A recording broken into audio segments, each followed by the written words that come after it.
Hey guys, welcome back to my channel. Today we're going to be talking about a tweet that Rogue Company made earlier today that discusses some very important issues for the Rogue Company community that will really affect the gameplay in Ranked, in Strikeout, in Demolition, in Extraction across the coming months and maybe years. If you would be so kind as to very lightly brush the like button with your mouse, click on that bad boy, and that'll make me very happy. But other than that, let's press on with the video.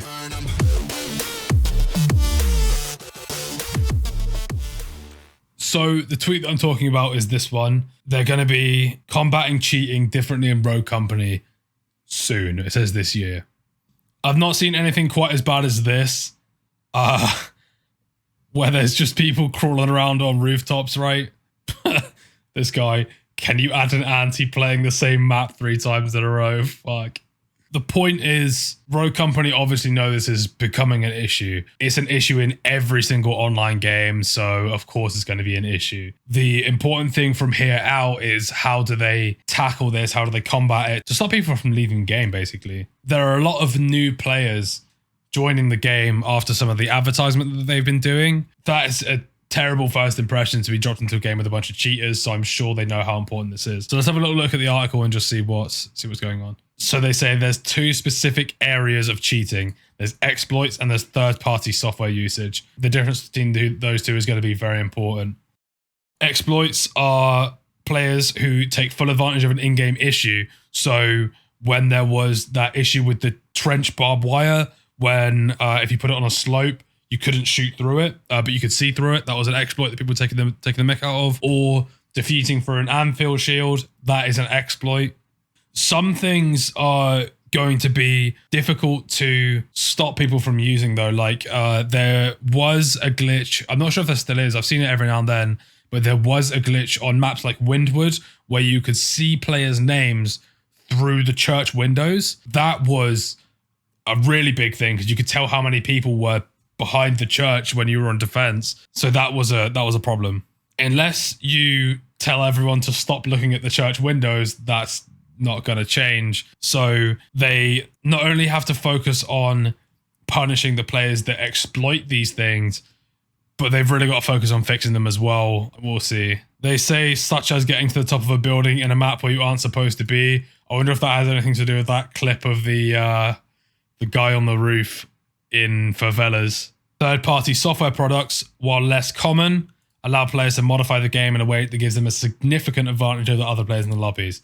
Wall hacks, aimbot. They have absolutely zero tolerance for the use of third-party software, of course, while exploits tend to lead to a warning, using a temporary suspension for those that aren't aware of a specific exploit, followed by a permanent ban if they continue to take the piss with it, basically. If you're a new player and an anvil plants their shield and places the bomb just behind it, and you walk up to the shield and you can defuse the bomb through it, fair enough, don't ban them, obviously, it's not too deep. But yeah, third-party software, if they use third-party software, get them out. Fuck them. And they say they have a few different methods at our disposal. Cool, great. So let's have a little look at them. Easy anti-cheat. Anti-cheating software, dope. Very important. They say here that they update it regularly with information about new cheats being added all the time. Good. And then player reports. They say one of the best tools we have against cheating is the player report. If a player gets a load of reports, they're going to be investigated. And of course, they're going to make bans off of that, so that's fine. So this is the juicy bit, the upcoming initiatives, what they're going to be doing in the future that's different. So this is something that I've wanted for a while. There's no follow-up on the reports that you're filing in-game. So if you were to report someone that was sus, they get banned, you don't even know about it, so you don't know if your reports are doing anything at all. So how, as a player, are you supposed to know that one of the best tools we have against cheating is the player report? So what they're doing is they're going to implement that feature where they just let you know, like, hey, you reported this guy, we looked into him, and I'm assuming they tell you they're banned. They probably didn't tell you the specific person's banned. They'll just say, the other day you reported someone, we banned them. Cheers. I'm all for that. I think that's great. More of that.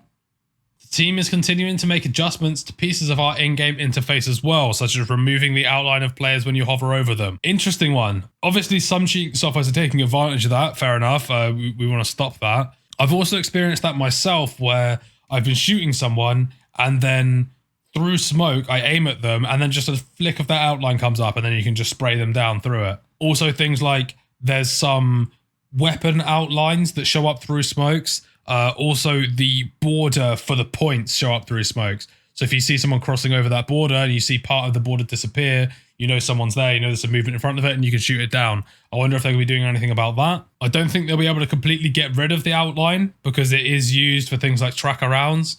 So we'll see how they tackle that. So they say that they're editing their existing systems to send a bit more data. Cool, great.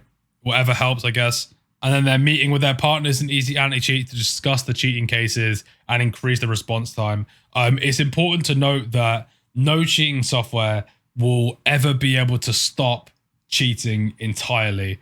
The important thing is the response time between someone getting reported, a new cheat software hitting the market, to that cheat software being shut down and that player being banned. That's the important thing. If you're cheating on Rogue Company, fuck you. I really do hope they get it sorted because it is becoming more prevalent now and we don't want none of that.